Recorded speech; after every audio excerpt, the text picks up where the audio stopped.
আজ বানিয়ে নিয়েছিলাম আলুর দম। আমি বাড়িতে যেটাই বানাই সেটাই তোমাদের সঙ্গে শেয়ার করি।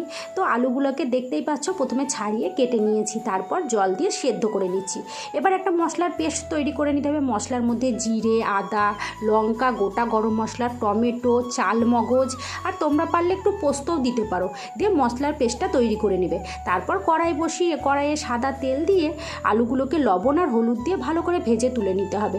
এবার ওই কড়াইয়ের যে তেল থাকবে ওই তেলের মধ্যে আরেকটু তেল দিয়ে 5 ফোড়ন, একটা শুকনো লঙ্কা ফোড়ন, তেজপাতা দিয়ে একটু 1 চামচ মতন চিনি দিয়ে মশলাটা দিয়ে দেবে। মশলাটা দিয়ে ভালো করে কষাবে। স্বাদ মতন লবণ আর স্বাদ মতন হলুদ দিয়ে দেবে। যখন কষানো হয়ে যাবে তখন আলুগুলো দিয়েও একটু নাড়াচাড়া করবে। যখন দেখবে ভালো করে কষা হয়ে গেছে তখন জল দিয়ে দিবে। জল দিয়ে ভালো করে ফুটতে দেবে। আলু তো সেদ্ধ হওয়ার দরকার নেই, কারণ আলুটা তো আমার আগে থেকেই সেদ্ধ হয়ে আছে। আর নামানোর আগে চামচ ঘি আর কস্তুরি মেথি দিয়ে নামিয়ে নেবে, কারণ আমাদের তো ধনে পাতা নেই, তাই কস্তুরি মেথিটা দিলাম। কেমন হয়েছে জানিও অবশ্যই।